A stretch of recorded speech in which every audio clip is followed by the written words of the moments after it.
Children of the night, what music they make. They're all gonna laugh at you! They're coming to get you, Barbara. What's up? I'm not gonna hurt you. I'm just gonna bash your brain.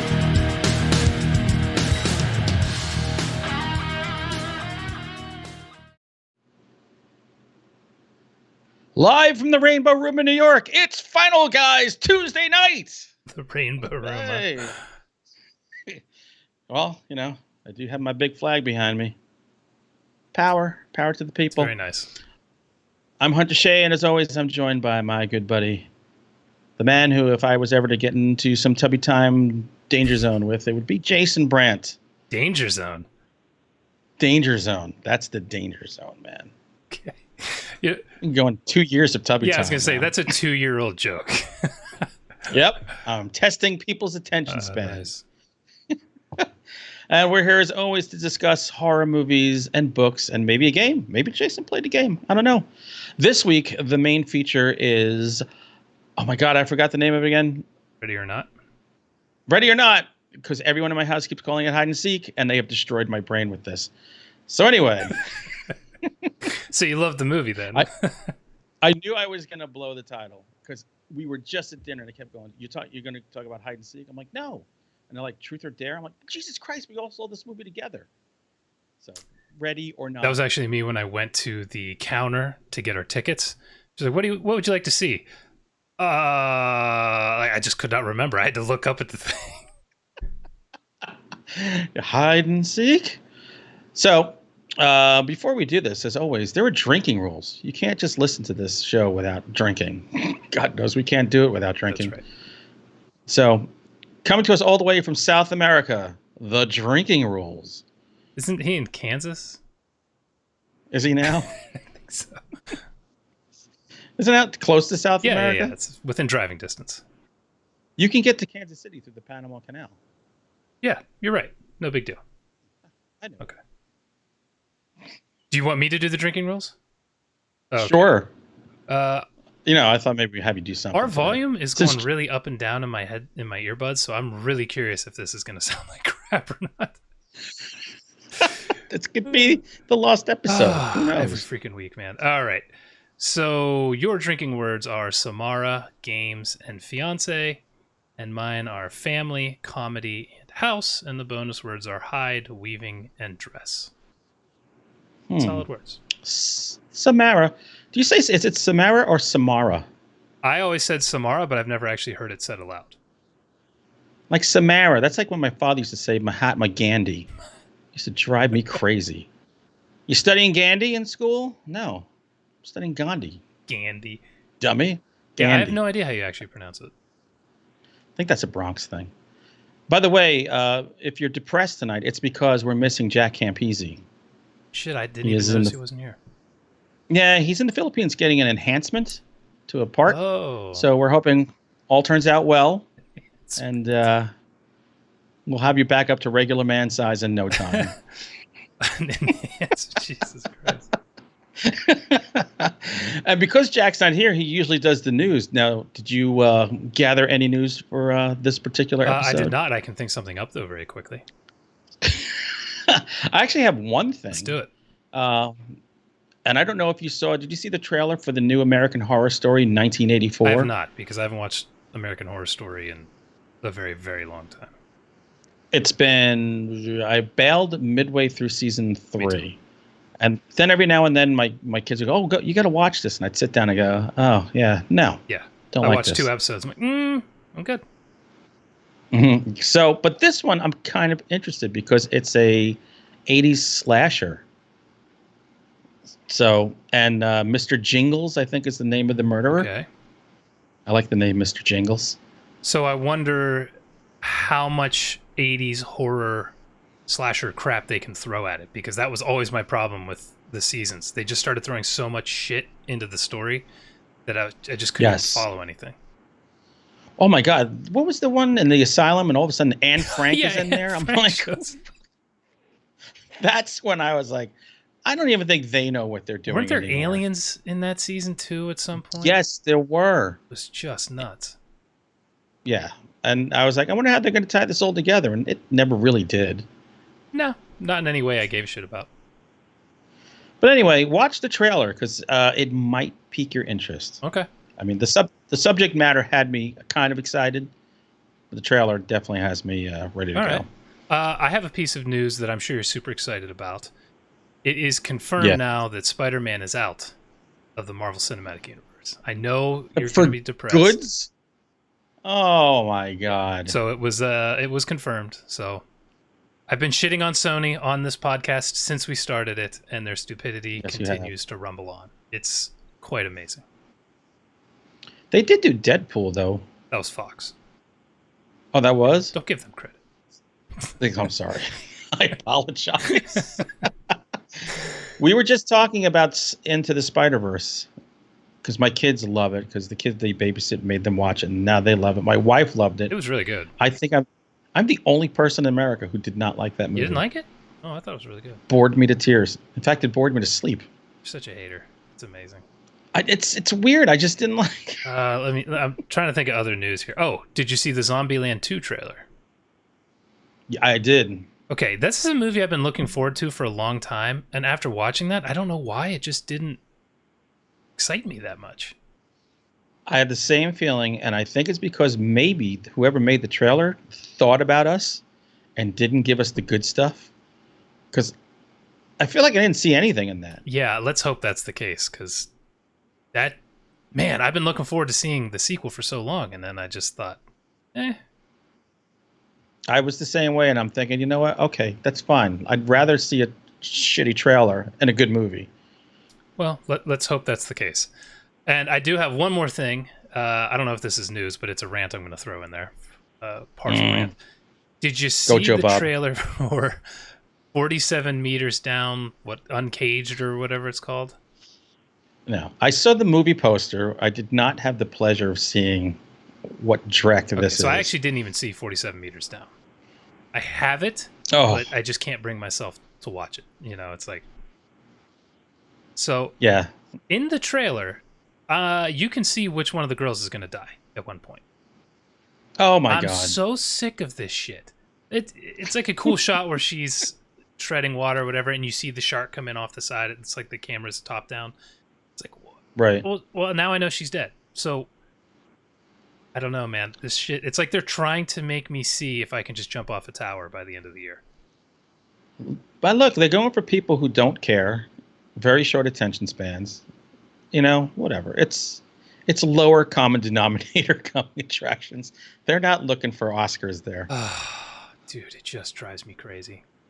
I don't even care about if the trailer's that good or not. It's just, don't spoil the goddamn movie for me. There are only 4 characters in it. I know which one dies.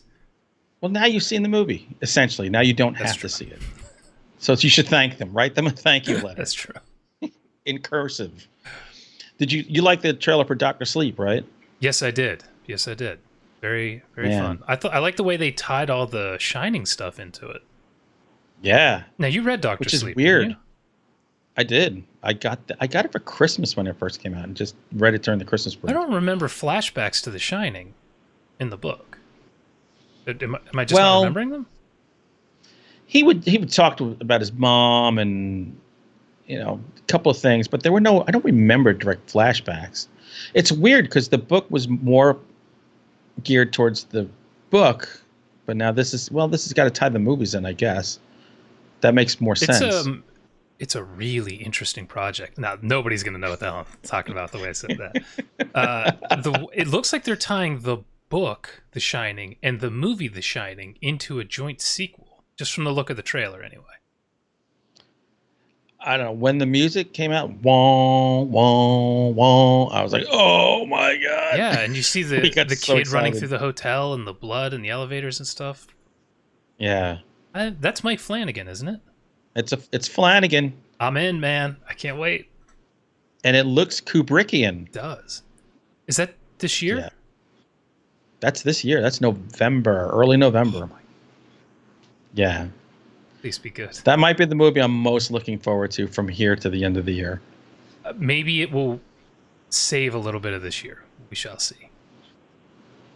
Yeah, by God, what a rough patch of road we're on. I keep trying to remember that we were saying the same thing until probably May or June of last year, and then it picked up. But we're basically hitting September. There's like 3 movies that I really like this year. I know. It's like I might just find an old Leprechaun movie to put on my list. It's Did that we do bad. Leprechaun this year? Might make it. Would people believe us if we said it was this year? Would they care? That's true. No one would know.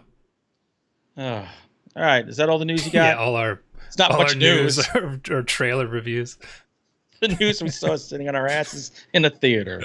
The things we do for our listening public. We need Jack. Maybe I should have stopped doing all the bullcrap I was doing all day and actually looked up some real news. But hey, I gave us the trailer thing, so we're Fantastic. fine. American Horror Story. Check it out. All right, everybody. It's time for Staff Picks. We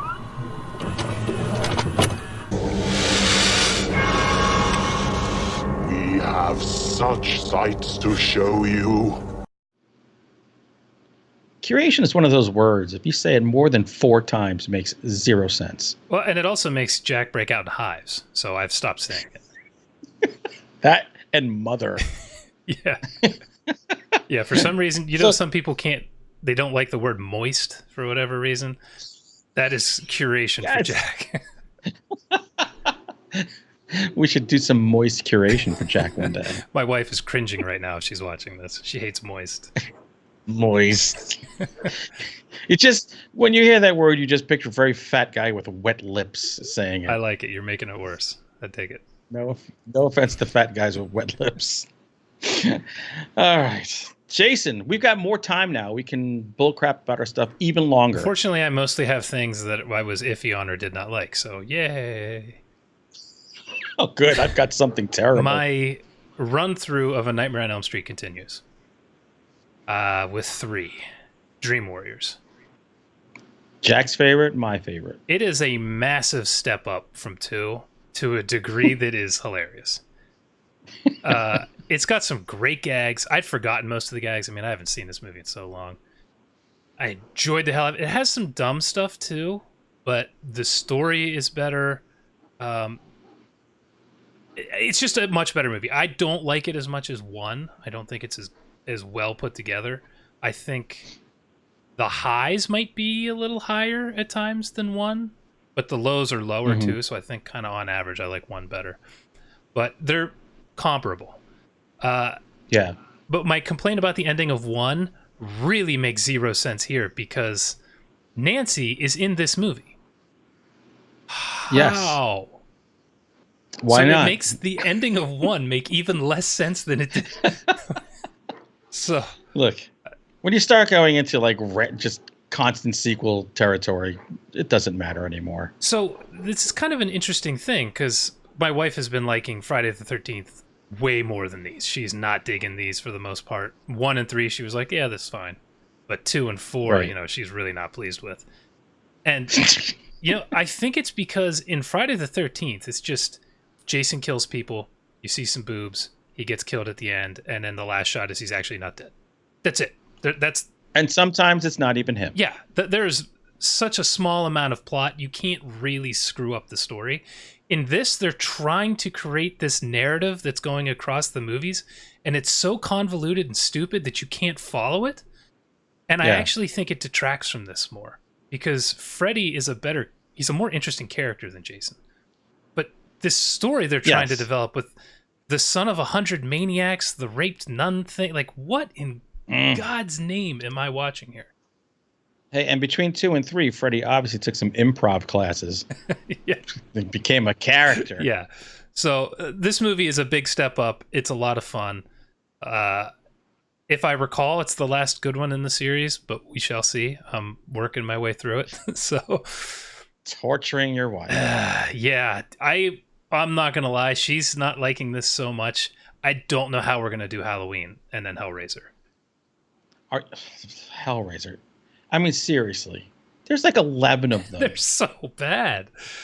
2 of them are good, but that's 9 shitty movies. It's It's rough, man. It's rough. That last one I watched that was on Netflix, that was the biggest piece of garbage. Which one was it? Oh, God. Does it matter? I don't, Hellraiser something. It didn't Is matter. it the one where they changed Pinhead? He's not, what's his name anymore? Shoot. I think it was a different Pinhead. It wasn't the heavy Pinhead. I think it was a different guy. When they've decided they don't want to pay him the $200K or whatever it is to be in the movie, you know they just don't care. No. I keep expecting Clive Barker to go on a just killing rampage. Seriously. Those checks must be wipe nice. these guys out. The fact that he's not freaking out.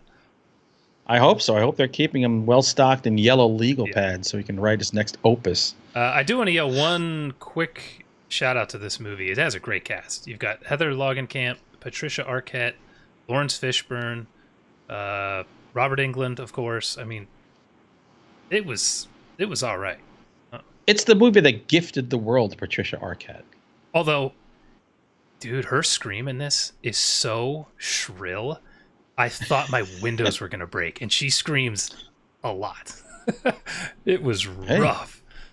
She's got pipes, That's probably what got her cast, because Jesus, she could have been in a metal band.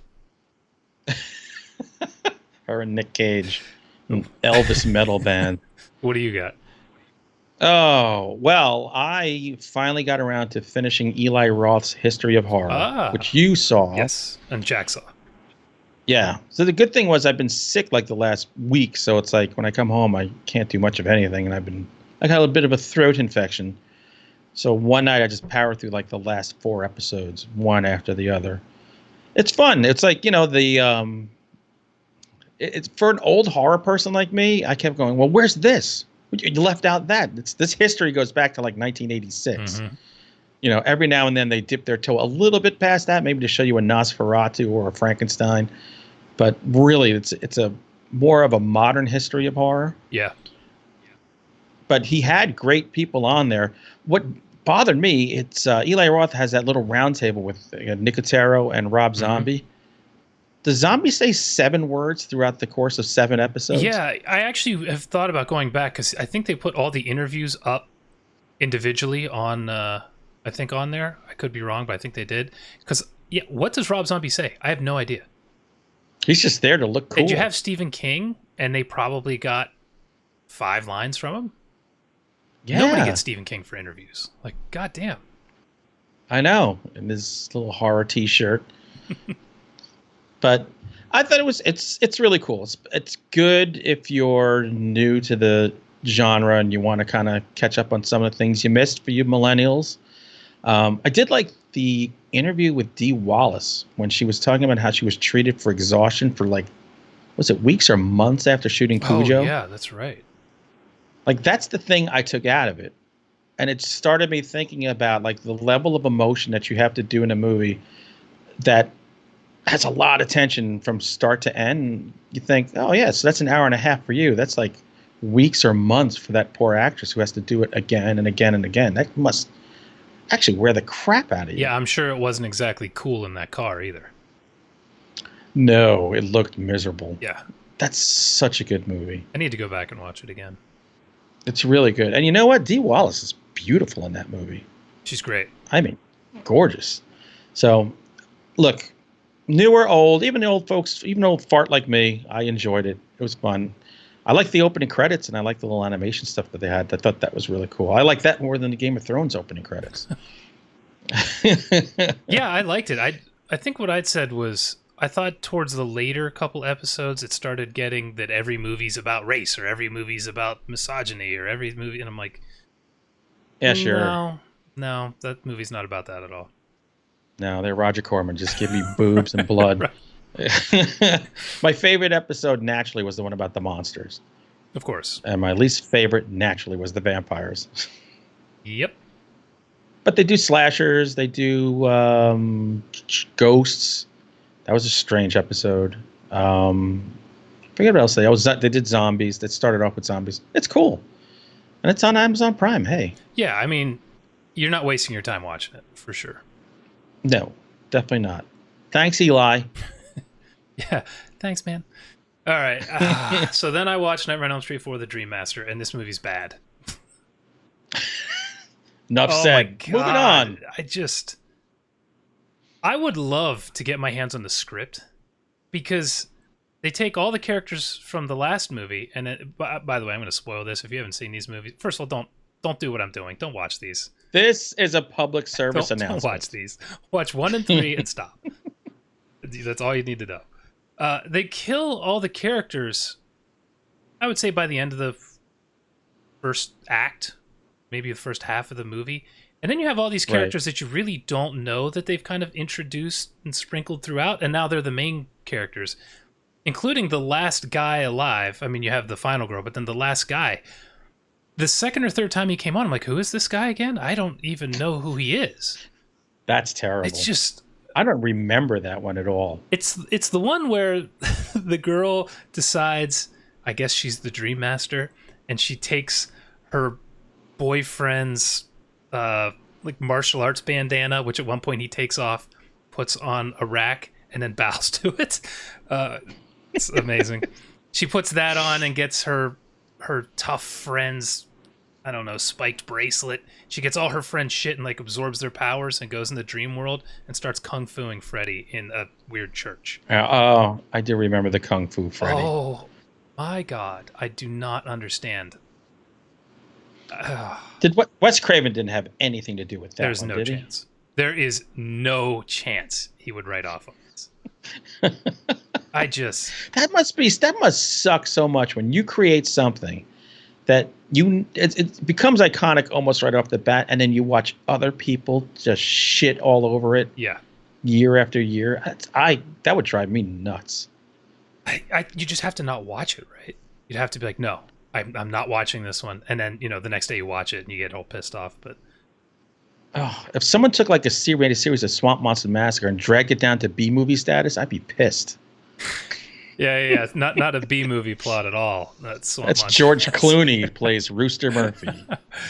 The amazing thing is this movie, I think, made more than the last one. Although, the last one was good, so it probably meant more people were excited for this, and I bet the next one does worse. Right. But is the next one Freddy's Dead? No, I think it's the Dream Child or something like that. Jesus. The Dream Police. It's a cheap trick movie. I'm trying to... Okay, the next one is The Dream Child. Then it's The Final Nightmare. Freddy's Dead, The Final Nightmare. Then it's Wes Craven's New Nightmare. So... That's terrible. I'm not going to make her watch the Nightmare on Elm Street remake, though. I don't think we need to go that I was far. going to ask you if you're going to go as far as the remake. Dude, I enjoyed going through the Friday 13th movies, even though some of them are bad or quirky or make no sense, like the Telekinetic Part 7, My wife's favorite. How? It makes no sense. She likes Carrie. It was combining Carrie and Jason. They're just like, well, we're going to put the X-Men in this one and then never again. Yeah, why not? But, I enjoyed that. This is just sucking my soul out through my freaking mouth, man. It's just the worst. You are in a wonderful time right now because when you get to Hellraiser, it's just, I would never put anyone through that. I don't know that I'm going to like it, man. I'd have to be paid. I would have to be paid something handsome. And the thing is, like I keep saying, this isn't the worst series. It's just, I should have saved Friday 13th for last because now it's just, everything is just dying on me. So. Well, look, with Halloween, you're going to get a great first one, an okay second. I love the third too. Fourth, I think is good. Fifth is so-so, and then who cares about any of the rest? I barely even remember 4 and 5, to be honest. So can't wait. If you are feeling like an asshole and you want to do this, these are on Shudder. I think all of these up to New Nightmare, I think, are on Shudder. So you've been warned. There you go. enough to make your soul shudder. You've been warned. Well, talking about warnings, I was just cruising through Prime, and I'm like, I'm just going to load up a bunch of movies that have funny names. And let me check them out. So the first one up, and I will tell you, it's also the only one because I promptly deleted all the others. It was like, as soon as the movie was over, I booted up my laptop, delete. Short experiment, huh? Yeah. It's a movie called Slaughter Daughter It's just a freaking Wow. phenomenal name. Not bad. And the cover has like a woman's leg, and it looks like she's wearing a little bit of like a, what do they have underneath their wedding dresses? The garter and everything. So it's a little blood. I was like, all right, it looks kind of sexy. It had like a sexy little synopsis. Okay. I think this was shot on VHS. I'm not sure. It's a new movie, but it looks terrible. Oh God. All right. It involves this weird girl who is quite pretty, who spends a lot of time in her room. Her mom kind of reminds me of the MILF from American Pie, and she's kind of a bitch, and she lives with the young girl's aunt, who I think the whole movie that they were lesbians, but I was never sure. Okay. And the aunt is going to, the girl's father disappeared, and then the mother's going to marry some dude that was her father's best friend. And this girl is just weird. It's spending a lot of time watching a weird girl watch like a murder on the news and touch herself. And she has a scrapbook of all these murders. And she's fascinated by this killer who's a dude who's like, his whole face is just tattooed black with just some non-tattooed parts on it. It's just a weird looking dude. Okay. So, yeah. And basically she wants him to teach her how to murder. So she gets a cop friend. Why this girl would have any friends is beyond me. But she's got a cop friend who lets her in to see this like notorious serial killer that's on the news. And he just walks her right in, complete with her having a knife on her, to go talk to him and have some sex. And he teaches her how to kill. And then she starts killing. Sweet Jesus, it's Just bad. your description was boring me. It's the soundtrack was produced on a Casio keyboard that had been thrown in the garbage, left out in the rain, dried out in rice. I see why you picked it. I'm looking at it on Amazon. It's a good looking image. It is. Spent all the movie on all the money on the cover. It's just not good. The odd thing is, I fall asleep in like well put together movies. This I stayed awake to the very end. Well, every time I was starting to nod off, she got naked. I was like, oh, okay. I'm seeing some pictures from the movie now. Yeah, that was not a high end camera they filmed this with. It's there is no aspect ratio. There's no backlighting. There is no key grip, no gaffer. I don't know what was going on here. Wow. It doesn't even have a rating on IMDb. See, it had like a 3-star rating on Amazon, and all the others I picked were less than that, which is why I deleted them all immediately. I said, well, that was a fun experiment, but I am too old. I could be dead next week. I don't have time for this. So, Slaughter Daughter ruined it for all the others. Your impending death, just you can't deal with it.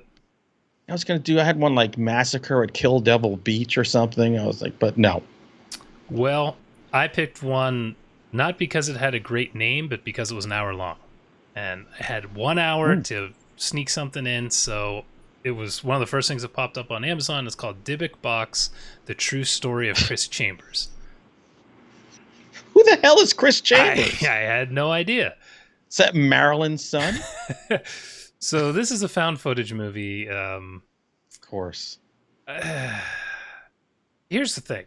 I've said this a million times. I like that Amazon allows anybody to upload stuff. I like that found footage allows anybody to film. And this had, for the most part, better production values than most of these. The camera was held still on a tripod for a lot of it. It's one guy who orders a Dybbuk box. He's shooting a documentary and he orders a Dybbuk box off the dark web to record himself opening it to see what happens. And of course, weird stuff happens. So it looks good. The only guy in it, a woman shows up for about 2 minutes, and otherwise it's just one guy. Just one guy. Oh, this is like Bad Ben. Yeah, it's just one dude, but without all the goddams and the shits. There's nothing like exactly. So this guy was fine. They did the usual. Lamps are moving, paintings are falling off the wall, all that crap, which is fine. But first, there's no ending. And when I mean there's no ending, I mean the movie just ends. Mercifully. You got to have a third act, guys. And we've talked about this. I don't like I'm not here to shit on people's work, and I'm not going to do that here because there was some positives in here. But the other thing is, you can't start these movies off, and I see this in all these found footage ones. It tells you right away if the person that's going to be in it is alive or dead. So it says this dude, the text at the beginning, this guy opened the box, and it was a near fatal experience. I'm like, what? Okay, so why am I going to watch this? This is Chris Chambers. Open the box. Chris Chambers had a near fatal experience. It's a random dude, Chris Chambers. Yeah, and at the beginning, it was kind of presented as his documentary, but then the language changed in the text that would pop up throughout, and it started saying Chris Chambers like somebody else was editing together the footage. So, okay, I don't know. So it was weird. I looked the guy who directed it up, and he's directed 4 or 5 movies already this year. So he's on a torrential. What? He directed them all in 1 year? Yes. Or they're getting released? He's had 4 movies come out this year that he wrote and directed. Good heavens. But if you want to see something hilarious, go to Amazon and look up Dybbuk Box, The Story of Chris Chambers, and read the reviews. And the amount of people were like, I don't know. I don't think this is a real documentary. For the love of God. This is a test. So honestly, this looked like something on YouTube that you would see, where somebody buys something off the dark web and opens it. It's what it came across as, just maybe they put it on Amazon Prime. There was a Dybbuk Box movie that came out in theaters a few years ago. Is that The Possession or something like that? Or The Possession of Someone? It was terrible. I remember that. Was it the one with all the rabbis and stuff in it? Yeah, I of remember course. That. Yeah. You gotta have the rabbis if you're gonna have a Dybbuk Box. Of course. Like, if you want good Dybbuk Box stuff, I think there's a Ghost Adventures with the Dybbuk Box. Ooh, I'm in. Which my daughter says is screamingly funny. Don't open the box, bro. I'm gonna open the box, bro. I'm gonna open it. Fucking punch this box. I always know when my kids are watching Ghost Adventures because the laughter, the peals of laughter coming out of the room are just, I'm like, oh, that must be Ghost Adventures. The first time I ever saw it, I said to my friend, this looks like a bro guy. He's going to say bro, I know it. It was like 2 minutes. Just bros everywhere. Bro. Say cool, bro. Oh, I love it. Oh. Well, I cleansed my palate with a book. All right. So, did you read Final Girl by Riley Sager? I did not. It's an excellent book. Okay. About a final girl. So I got his next, which I always thought Riley was a woman. It's evident frame, whatever, close enough. The last time I lied. In fact, if you want, I'll send it over to you. All right. It's horror adjacent. Okay. So the last book was about a final girl and her dealing with being a final girl. This one is about kind of a final girl where she's a woman who was at this Camp Nightingale up in upstate New York years ago that was run by this very rich woman and her 2 sons. And the 3 girls who were in the cabin with her just disappeared. And she, as a child, was so freaked out that she blamed their disappearance on the son of the woman who ran the place and kind of ruined his life and feels bad for it. And she's kind of all messed up ever since then. And 15 years later, she gets an invitation to go back to the camp because the camp's reopening. She's become a she's an up-and-coming painter. And her paintings are all these huge canvases. And what she does is she always paints the 3 girls that went missing, her 3 friends, and then paints over them and does these dark murals. So she knows they're lost. Yeah, it is. So she gets the invitation to go back this time as counselor / like painting instructor. And she goes up to this cabin and she's put in a cabin, not with the other women her age, but with 3 teenage girls in the same cabin she was in when her 3 friends disappeared. All right. And then it becomes kind of like this mystery that unfolds, and it becomes a suspense novel. And it becomes a thriller. The last act is just nonstop, just pedal to the metal. Now, when I said I read Blake Crouch's latest, I did 170 pages in one day. This was 200 pages in one day. I could not stop myself. Wow. Excellent book. Riley Sager is, man, he's got the goods.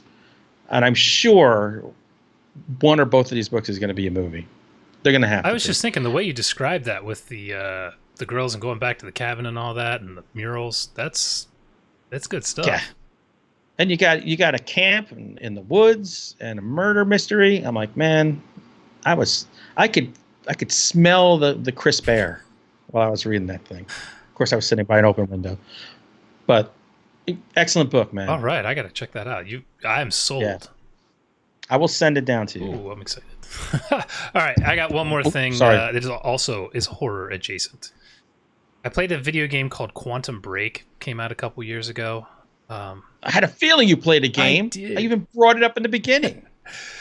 This is a unique game.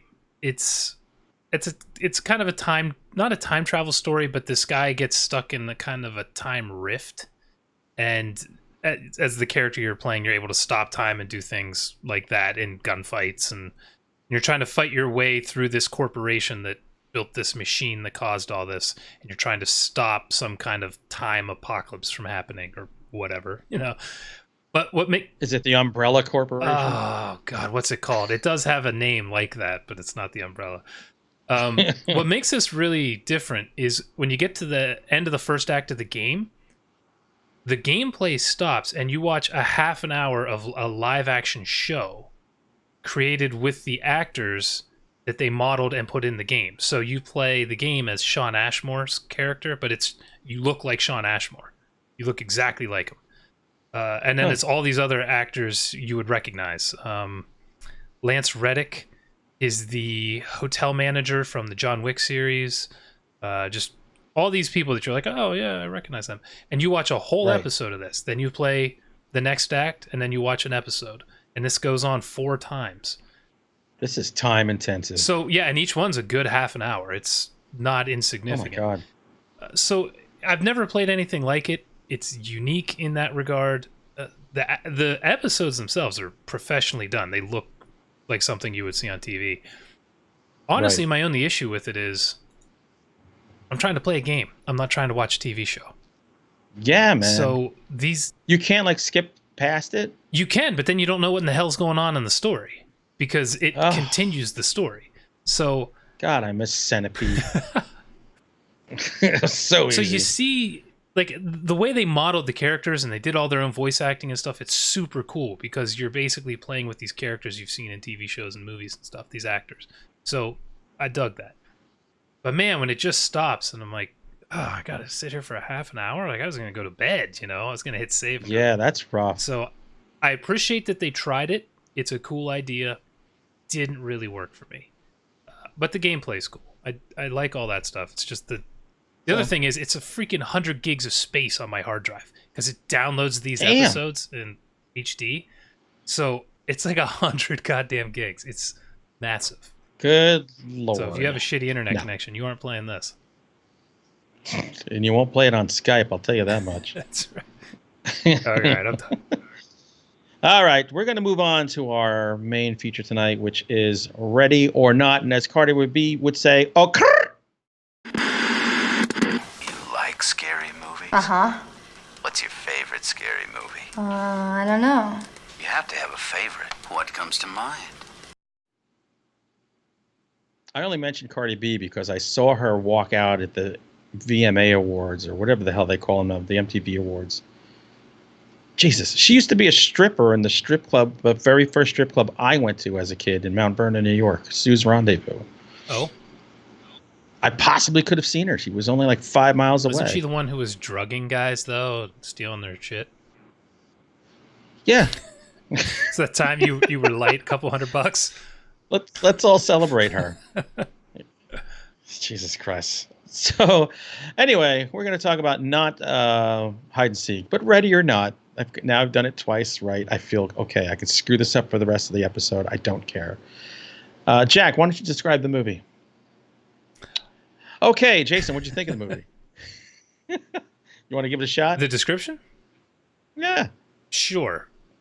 Samara Weaving's character, whose name I can't recall, is marrying into an extremely wealthy family. They're some kind of board game tycoons.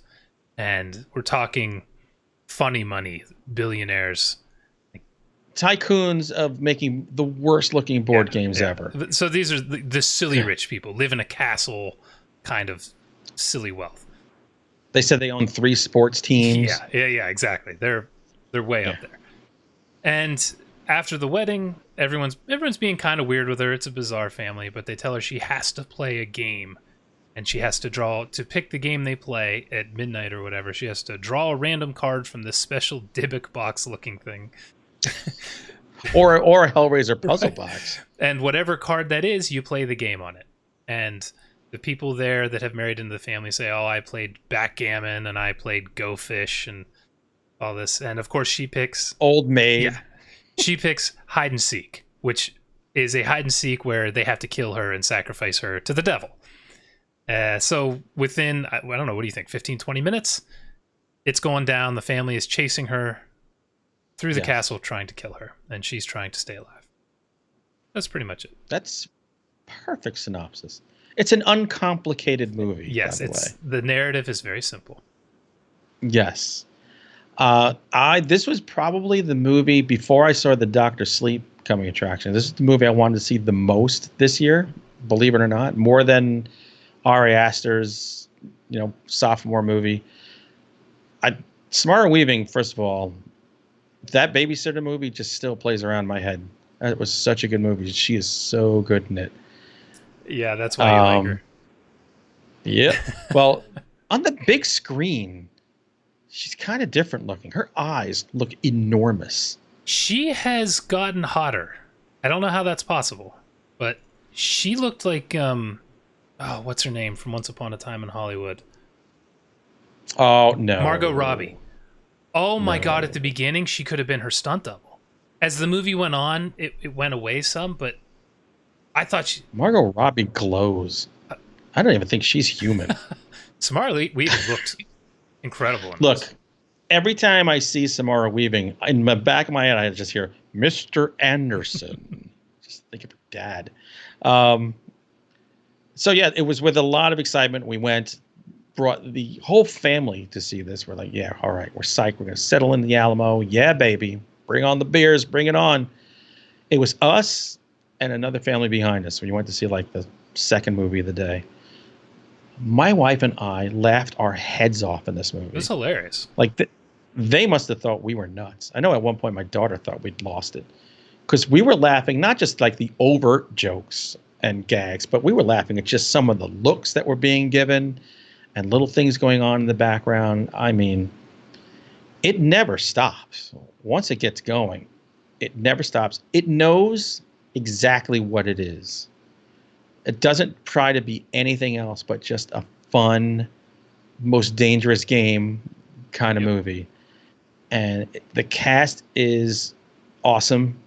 Love seeing Andie MacDowell. I haven't seen her in a long time, man. And she looks pretty much the same.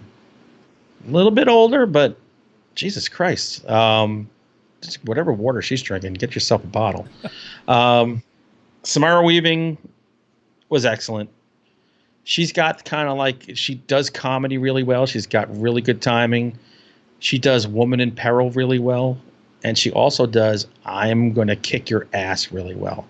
She conveys those 3 major emotions you need in horror on a level a lot of people never achieve. And I just thought this movie lived up to the internal hype that I gave it. And it's number 1 on my list for the year so far. Living up to that level of hype is tough to do. So the fact that it did is pretty amazing. I'm on the complete other end of the spectrum. I'd never heard of this until you mentioned it 2 weeks ago. I know. I was shocked. I don't know how. I'd never heard of it. I had no clue.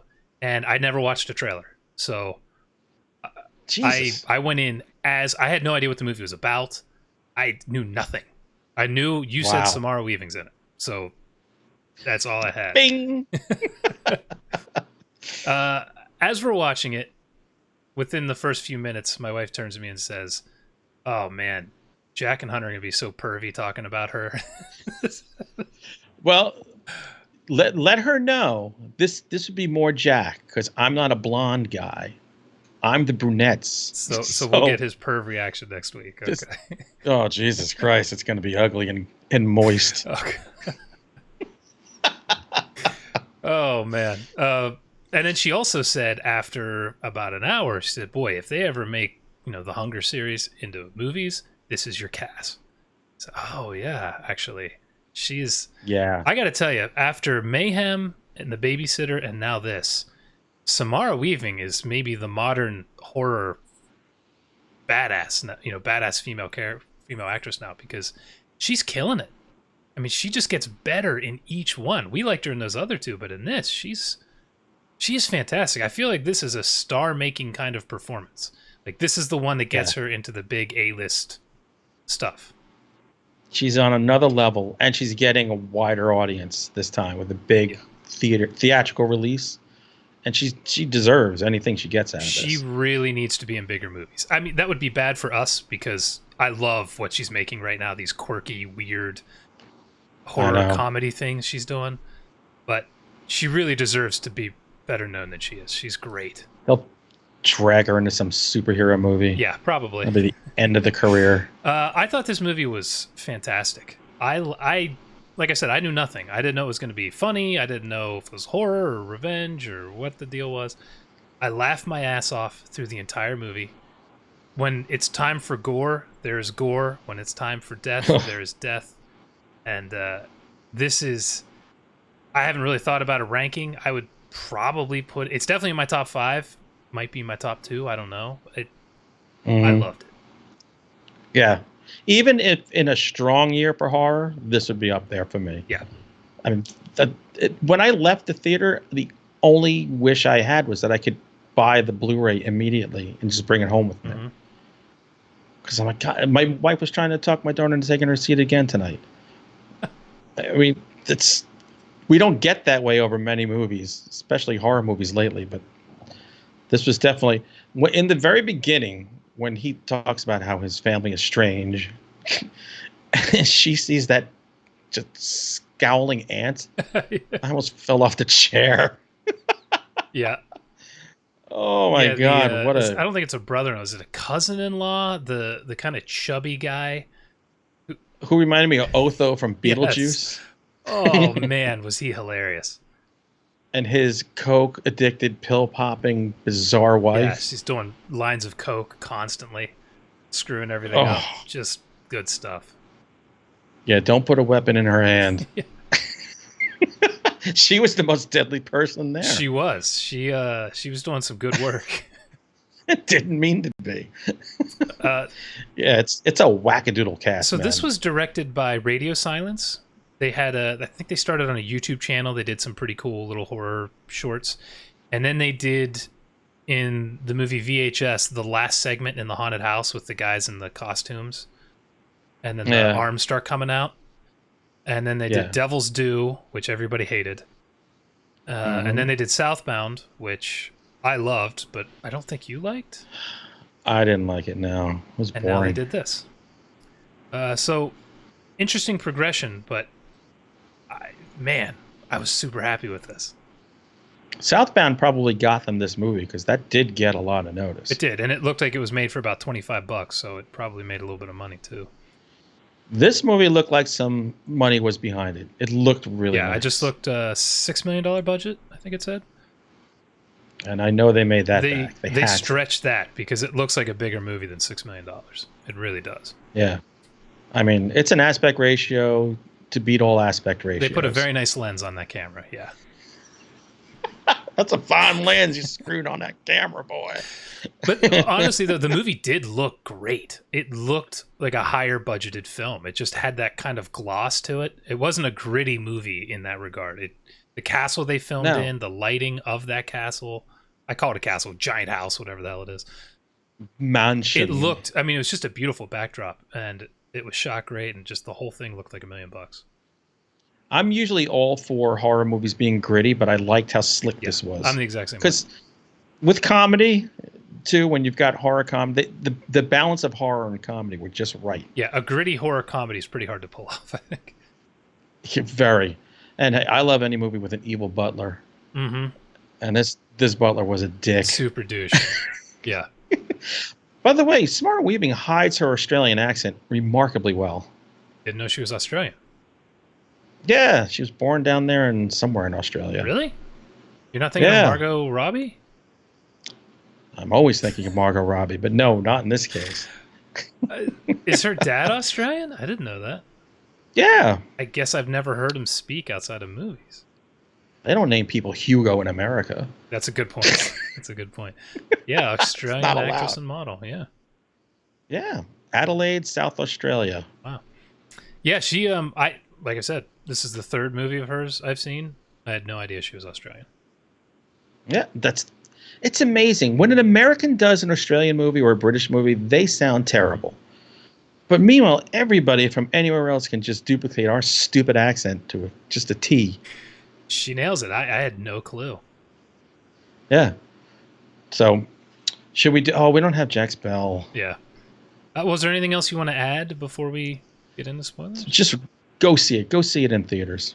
Put the money down. Yeah, this is the kind of movie that I feel like we should be trying to get people to spend money on because, so on the Wikipedia page, it says it cost $6 million, but they spent $24 million advertising it. So if this doesn't make 30 mil, are we going to get more of these little movies? You know what I mean? Right. It made $12 million so far, according to Sheridan. Let's hope it gets there. So I don't know, but yeah, this is the kind of thing you should go see in the movie. You're going to have a blast. I didn't see this with a crowd. There was, I think, 4 other people in my theater, but I have a feeling this would play really well with a crowd. I thought the same thing. I said, if I was with a crowd of horror fans, this place would be rocking. Yeah, the comedy in it just hits continuously, and then there's a crazy death, and it just works. Yes, some of those deaths were awesome. Yep.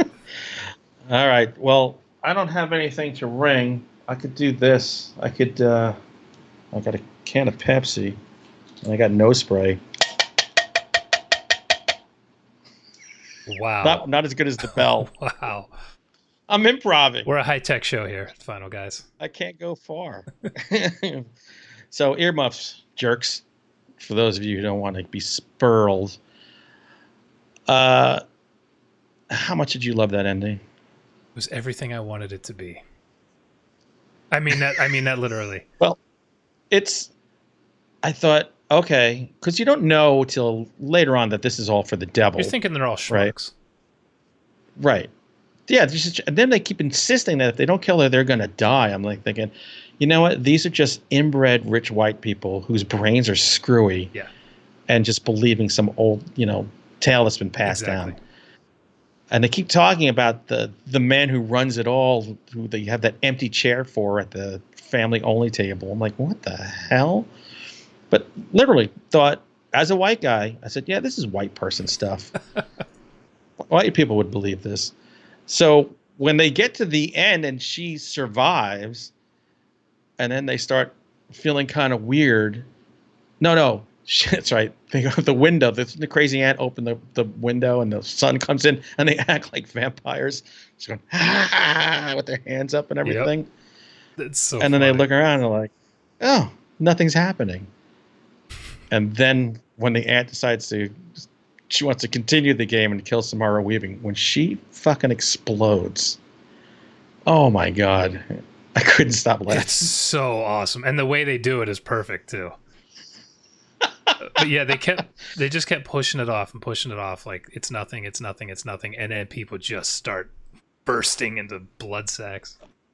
Oh, and God bless the directors who made the 2 little kids blow up too, those little fuckers. But they made it do it off screen. I was like, oh, but that's okay. I got to hear the sound of it and to see the blood pouring out. It reminded me, did you watch Ren and Stimpy? Yes. Back in the day? Probably when you were watching Ren and Stimpy, you were young. Yep. Whereas I was working and all we would talk about at work was Ren and Stimpy, all us adults. There's an episode where they're imploding. I don't remember that. It reminded me of the episode of Ren and Stimpy where they're imploding, except this one they're exploding. And Samara Weaving is just getting covered in more and more gore. They're popping like balloons. Yeah, by the end, she's just spitting blood out of her mouth from people exploding.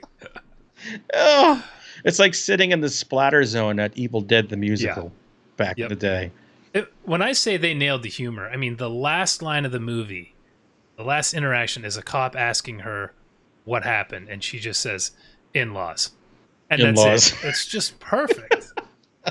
Yeah. Oh man, I was worried. I'm like, oh, I hope this ends right. You know what I Yeah. mean? I really wanted And I it to would've be been- supernatural, and I'm glad they did it. Yeah, exactly. I was like, I'll be okay if they ended with just them thinking something's gonna happen, and then maybe she kills them. But that ending instead was so much better. Absolutely. And I forgot to mention this in the non-spoiler part, but my God, was this movie vulgar? They swore so much in it. I couldn't believe it. You Yeah, don't really get that in modern movies that aren't Tarantino anymore. a lot of fucks. There were a lot. It's like watching The Big Lebowski. She's so worn down at the end that she sees the devil or whoever in the hell this guy was. that guy in the and she chair. just goes, "Fuck." That's it. That was her reaction. Too tired to Yep. react. She's just like, whatever. He wasn't trying to kill her, so what did it matter? Yeah. When at one point there was a line, something like they had murdered someone else. I think the brother goes, just find one of the surviving maids to clean this shit up. Oh my God. The coked up, was it sister? I can't remember. Cousin? She was the coked up one. She was the sister because she married the fat guy, and the fat guy was the one who had to play the game. So she was the other girl was the outsider who was the gold digging whore. Okay. He or she, when she would do a line of coke and then within 30 seconds she's accidentally killing one of her relatives. Just awesome. Yeah, no, oh my God. She kind of reminded me of the girl from the Final Girls, the one in the cabin who was the sex-starved slut who they put all the oven mitts on. Yeah. She does that. There was just this manic vibe about her that just reminded me of her Yes, character. actually, that's a very good comparison. Just out of her gourd the whole movie. That must have been a blast. It must have been a blast to do that movie. It must have been. It really had. I mean, it looked fun to me. I loved it. The Otho guy sitting there by the window looking up YouTube videos on how to work a crossbow. Yeah, he's Googling whether deals with the devil are real or not. So at which point do we just, get out of here? I will say there was one part that I wanted to see that they didn't do, and for the story, it ended up being the right move, but I still wanted to see it. When Samara Weaving gets the elephant gun off the wall and starts loading those massive shells into it in the kitchen, Right. I'm thinking I have to see her shoot this gun because it's going to knock her back 10 feet on her ass. And make this guy explode the way they do in the end. I have to see this. And then it ended up being a prop, so it didn't work. And that ended up being the right move because otherwise this would have turned into what's the movie? You're next? Yes. Otherwise this would have turned into You're Next, and nobody needs that. We already have You're Next. It's funny because I was thinking of You're Next because it said it was brought to you by Vincent Productions, and Sharni Vincent Oh, really? is in You're Next. So I thought, oh, was she involved in this? But I didn't see her name anywhere. So just a random connection. So by not turning her into a survivalist Rambo type character, that was the right decision. I still wanted to see her shoot that dude with an elephant gun. Anybody. Shoot somebody with that. Shoot the old crazy aunt. Yes. Anybody. It would have been amazing. But Great to see that mean scowling head just rolling in the air, body disintegrating underneath that it. actress was really hamming it up in that role. She And with her was. crazy ass hair, the way she would whip her head around like she's a bird or something. It was just She looked like that cook on Food Network, Ann Burrell. Like when Ann Burrell gets old. yeah. This movie is so much fun. It's honestly, to me, this feels like last year's wow, my brain is really not working. The World War II movie. God damn it. Oh, Overlord. My God, why I can't think of anything all of a sudden. Where it That's just the shocker. it just feels like it came out of nowhere. It's not going to make a ton of money, but it's the movie that I can't wait for it to come out on Blu-ray so that I can show everyone I know. You got to see this awesome movie. It's a ton of fun. That, you know what? It'll be on Blu-ray in time for Christmas. Yeah, it'll have to be if it's only making $12 million. That'll be a good thing because you got a few buyers right here. I'm pumped. Samara Weaving, I hope she keeps getting roles, man. She is awesome. I saw she is in. There was a movie that she's in post production right now. It had a great name. Just give me a sec. Guns Akimbo. What? Yes. Maybe we'll get to see her two-hand shoot some guns then. That'd be nice. She's also doing Bill and Ted Face the Music. Really? Yeah. She was in Ash vs. Evil Dead, the TV show. Honestly, I never finished the last season. I need to do that. I never finished the last season either. I don't feel so bad now. I don't know why. I just never finished it. I need to, because I was liking it. I don't remember her in it at all. Maybe it was later on? It was episodes in 2015 and one in 2016. So I don't know. That was. And she was in 3 Billboards Outside Ebbing, Missouri. Oh, she was like, she was in it for a flash. Yeah. She is the reason for the whole movie, but she wasn't in it for long. Yeah. So 4 thumbs up. I'm glad you recommended this. I'm glad I went because very pleased. In a year of shit, hey. I feel like my top 5 is starting to fill in pretty good. I don't have a top 10 by any stretch, but this is definitely in my top 5. Where's The Haunting of Sharon Tate in your list? Well, it's number 1. Don't be an idiot. It's not even number 1 in Hillary Duff movies. See, I had to make up for that. Yeah, you did. I don't even want to talk about that movie. He's horrified by it. I feel good though. That helped me get over Winchester. I love Winchester. Nah, it's exactly. You might want to rethink your stance on that movie there, buddy. I need to watch it again. And speaking of movies, we have no idea what we're going to watch next week.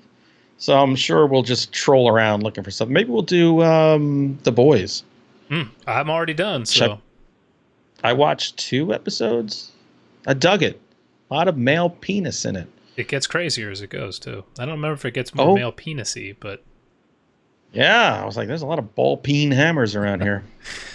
Yeah, so we need some suggestions, too. I feel like we're in a little bit of a dry spell of upcoming movies, so throw shit at us. Yeah, because then we've got It 2. Yep. Which I saw a thing, will there be an It Chapter 3? I'm like, shut up. What? Read the book. People be dumb. And we got Dr. Sleep and The Nightmare Before Christmas. So we'll see. The rest of our year is pretty much blotted out. Yeah, exactly. So, yeah, if you get, just, follow us everywhere we are, Facebook, iTunes, YouTube. Drop a comment anywhere and let us know. Give us some ideas. Things you want to see us talk about that are not The Greasy Strangler Part 2. I would watch that. Yes! It's the most bizarre movie I've ever seen. How would I not watch a sequel to it? Go to the car wash. Rudy Tooty, Disco Cutie. Rudy Tooty, Disco. I don't know where I heard this, but it was an interview with Elijah Wood and maybe the director, and they were talking about how it's this love story and all this. I'm like, shut up. What? Like, come on. No, it isn't. Come on. Well, weirdos got to love each other too. Coke-fueled nightmare mess. Sure is. I've actually seen people with Greasy Strangler T-shirts at horror I would cons. wear that too. Hey, you'd have that when you have your bed shirt on after that. What's wrong with that? That's amazing. God damn it. All right. That's all for tonight, ladies and girls, boys and girls, ladies and men, men and girls. Peoples. Men and girls bad. 10 have got you 20. So until next week when we don't know what we're watching, this is good night. Bye.